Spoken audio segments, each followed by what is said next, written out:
ফেব্রুয়ারিতে ত্রয়োদশ জাতীয় সংসদ নির্বাচন। এই বার্তা পেয়ে সারা দেশ প্রস্তুত হচ্ছে একটি অবাধ, সুষ্ঠু ও গ্রহণযোগ্য নির্বাচনের জন্য।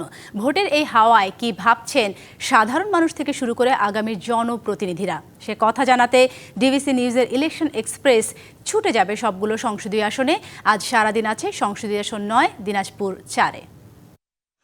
স্বাগত জানাচ্ছি সিএসআরএম ডিবিসি ইলেকশন এক্সপ্রেসের। আমার সঙ্গে এই মুহূর্তে যুক্ত আছেন ইসলামী আন্দোলন বাংলাদেশের এই চিরিরবন্দর উপজেলার সভাপতি। কথা বলবো, জানার চেষ্টা করব আগামী নির্বাচনে তাদের দল নিয়ে ভাবনা এবং কি তিনি এই দলটি থেকে মনোনয়ন পেয়েছেন সেই বিষয়টা আমরা জানতে পারবো। স্বাগত আপনাকে সিএসআরএম ডিবিসি ইলেকশন এক্সপ্রেসে।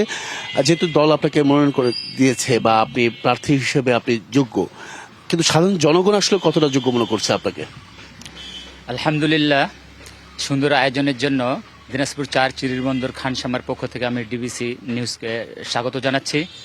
ভাই, আপনি যে প্রশ্নটা করলেন যে আমাদের ইসলামী আন্দোলন বাংলাদেশ একটি আদর্শিক এবং জনবান্ধব রাজনৈতিক দল। ইতিমধ্যে তাদের কার্যক্রম দেশব্যাপী জনপ্রিয়তা অর্জন করেছে এবং তারা ইসলাম দেশ মানবতার স্বার্থে জনগণের দ্বারগোড়ায় একটা আদর্শিক রাজনৈতিক পরিবর্তন আনার জন্য সর্বাত্মক চেষ্টা করতেছে। কারণ আমাদের আমিরের একটা স্লোগান হলো, শুধু নেতা নয়, নীতির পরিবর্তন চাই। আর বিগত সময়গুলোতে আমরা দেখেছি যারা স্বাধীনতার পরে পর্যায়ক্রমে ক্ষমতায় এসেছিল তাদেরকে নতুন করে দেখার আর কোনো কিছু নেই। জনগণ এই জন্য চেষ্টা করতেছে যে ইসলামী আন্দোলন বাংলাদেশের মধ্যে রাজনৈতিক যে একটা প্রতিভা এবং রাষ্ট্র পরিচালনার এবং বর্তমান পরিস্থিতিতে এই বাংলাদেশের যে আদর্শিক রাজনৈতিক যে একটা তাদের দৃশ্যমান যে একটা প্রেক্ষাপট, এই জিনিসটাতে মানুষ আকৃষ্ট হচ্ছে। এই জন্য ইসলামী আন্দোলন বাংলাদেশের প্রার্থীরা যেই আসন থেকে নির্বাচনের জন্য তারা সাড়া জাগিয়েছেন, সেই আসনের লোকজন ব্যাপকভাবে তাদের সাড়া দিচ্ছেন এবং তারা চাচ্ছেন যে এদেশের মধ্যে একটা পরিবর্তন আসুক। কারণ সব দল দেখা শেষ, ইসলামী আন্দোলনের বাংলাদেশ এই স্লোগানে গোটা দেশ এখন মুখরিত। আপনি কেন নিজেকে যোগ্য মনে করছেন?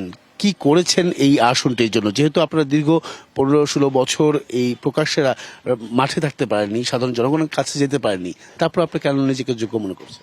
আপনি ঠিকই বলেছেন যে ফ্যাসিস্টের আমলে আমাদের ইসলামী দলগুলো বা যে কোনো দলে আমরা রাজনৈতিক আমাদের কোনো কার্যক্রম চালাতে পারিনি, কথাটা আপনি ঠিকই বলেছেন।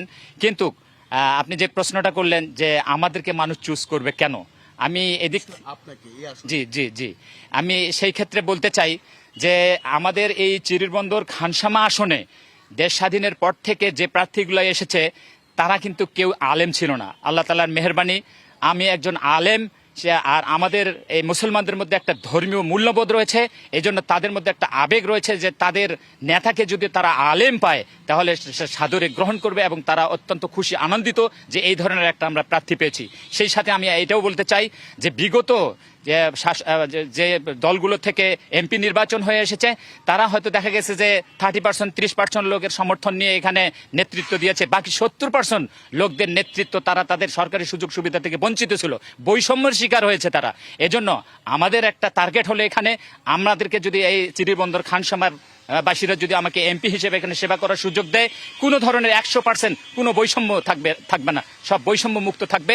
আমরা এই ধরনের একটা প্রজ্ঞা নিয়ে দৌড়গোড়া মানুষের পাশে যারা আছি তাদের সমস্যার কথাগুলো শুনতেছি এবং তারা অত্যন্ত আশাবাদী যে আপনারা মাঠে থাকেন, আমরা ইসলামী আন্দোলনের পক্ষে এবার আছি, আমরা ইসলামী আন্দোলনকে এবার ক্ষমতায় দেখতে চাই, ইসলামী শাসনকে আমরা এবার সংসদে নিতে চাই। সেক্ষেত্রে আরো অন্যান্য রাজনৈতিক দল রয়েছে, বিএনপি রয়েছে, জামাত রয়েছে, সেই বিষয়টা নিয়ে যদি আপনার পক্ষ থেকে আসলে কতটা চ্যালেঞ্জ হতে পারে এই আসনটি মোকাবেলা বা ভোট যুদ্ধে? আমি যেটা বলবো, বিগত যারা আমাদের এখানে এমপি হিসেবে নির্বাচিত হয়ে এসেছিলেন তারা আমার এই আসনের লোকের আশার কোনো প্রতিফলন ঘটাতে পারে নাই।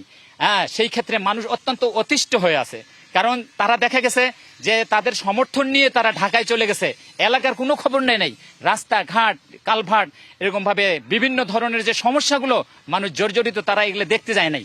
এই জন্য আমরা আশাবাদী, ইনশাল্লাহ আমরা নির্বাচিত হলে এই পুরা আসনের আমাদের চিরিরবন্দর খানসামার যে সমস্যাগুলো রয়েছে সমস্ত সমস্যাগুলিকে আমরা চিহ্নিত করে আমরা এই আসনের জনগণের মানুষের আশার প্রতিফলন ঘটানোর সর্বাত্মক চেষ্টা করবো ইনশাআল্লাহ আমরা।